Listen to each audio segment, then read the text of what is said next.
at last for these grand men of the South African liberation struggle. After decades on Robben Island, they return still as determined, principled, and unassuming as ever. None more so than Andrew Mlangeni, Rivonia trialist, and one of the first recruits into the military wing of the ANC, as the president recalls of his activist days. First met when they were released out of prison, and I was struck by Comrade Andrew Mlangeni because much had been written about Comrade Madiba, Comrade Walter, Comrade Mgov, but the other comrades who were part of the Rivonia trial, much as they had made such a monumental contribution in our struggle, not much.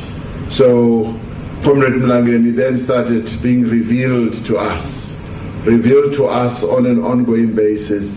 And that is when many of us started realizing the real worth of the man that Comrade Andrew Mlangeni is.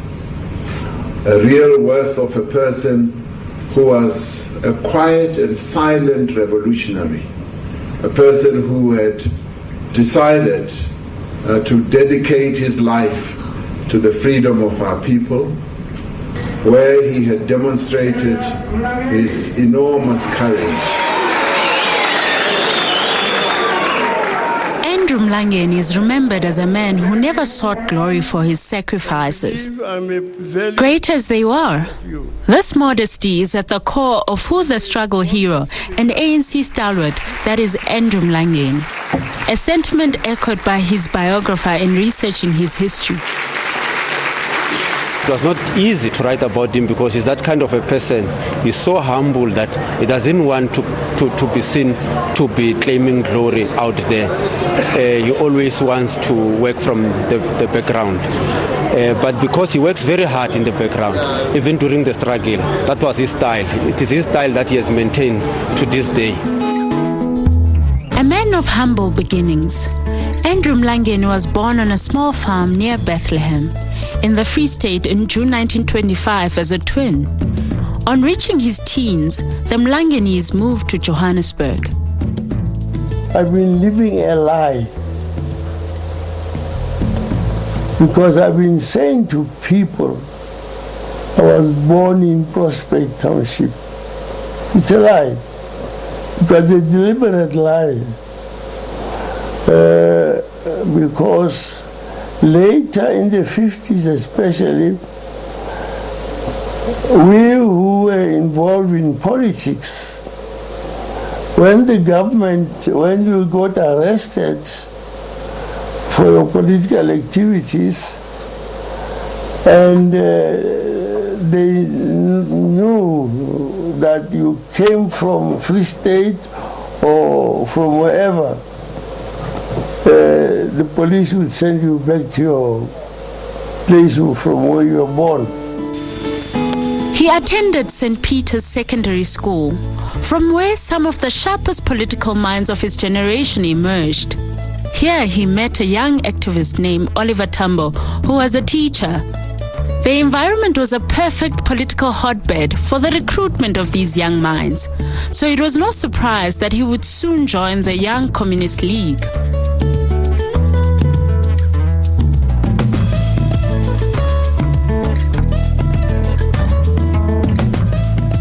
After completing his formal education in 1946, he would have to fend for himself due to his impoverished background.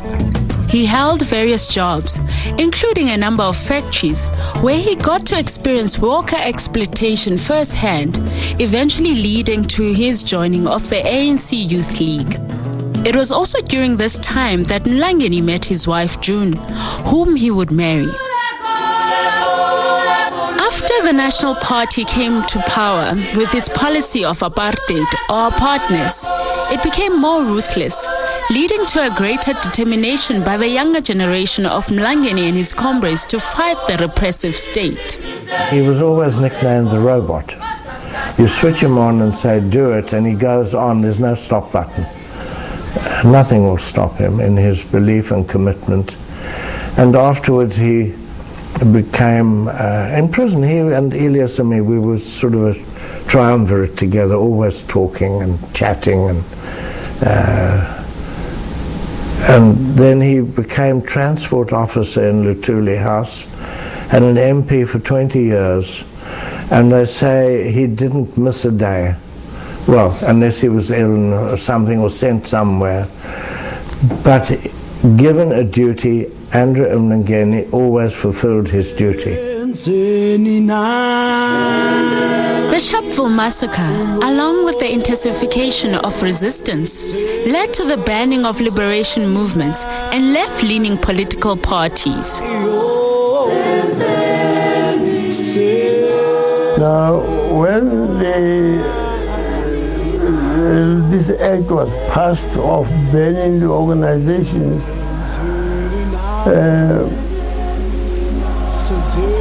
the question that arose in the minds of African National Congress people was, now that we are banned, what do we do? The answer was the formation of Umkhonto weSizwe and his subsequent departure for military training to the People's Republic of China. Mlangeni was soon arrested on his return and charged with recruiting and training an armed force. Among his co-conspirators were Nelson Mandela, Ahmed Kathrada, Dennis Goldberg, Walter Sisulu, Govan Mbeki, Raymond Mhlaba, and Elias Motsoaledi. They were sentenced to life imprisonment and sent to Robben Island.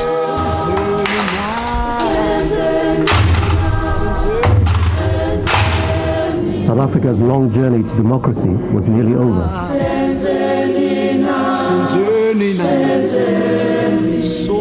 After much pressure resulting from the internal uprising by the mass democratic movement, and that by the international community, Mlangeni and other political prisoners were released in 1989 after serving 26 years in prison. Even after his release from prison, Mlangeni was still determined to continue with the battle. We are saying the government must meet our demands. If the government does not meet our demands, we have no alternative but to continue to fight for our freedom. After negotiations came the democratic dispensation. Mlangeni was part of Mandela's inaugural democratic parliament. Even after the attainment of democracy, Mlangeni never stopped speaking truth to power. You almost see protests every week. People protest about this. What is it that we are not doing right? They say we don't know. Say, yeah, there's something we are not doing right, comrades. And if people turn against us tomorrow, we must not talk of the third force. Known as a man of principle and discipline, Mlangeni was never shy of reminding ANC members, regardless of their status, a higher standard was expected. Things like corruption, Baba Mlangeni will give you a lecture, tainting the brand, the integrity of the ANC. He gets very serious about it. So he's a man of conscience, all seriousness, but he loves life and fun, I must say. A person who, in my view, is the reciprocity of the values of the African National Congress. And that is why there was just no hesitation at all in the ANC to have Comrade Andrew Mlangeni being appointed as the chairperson of the Integrity Commission, because he was and continues to be Mr. Integrity himself. A passionate golfer, Mlangeni dedicated much of his later years to the sport and charity. One day I told my wife, I said, you know, you're my second wife. And she said, why? I said, golf is my first wife. When you married me, I was already playing golf. On June Mlangeni's death in 2001, a heartbroken Mlangeni continued to carry out her legacy through the formation of the Andrew and June Mlangeni Foundation. A man who, when determined to do something, he will go all the way and stop nowhere. But also amazing, amazing humility.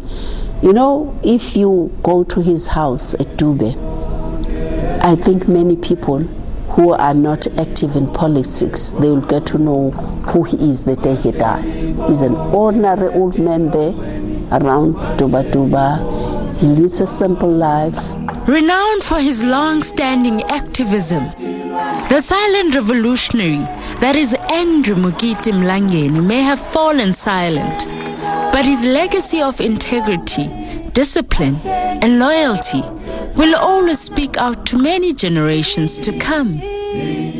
Zinziswa Mani, SABC News, Johannesburg.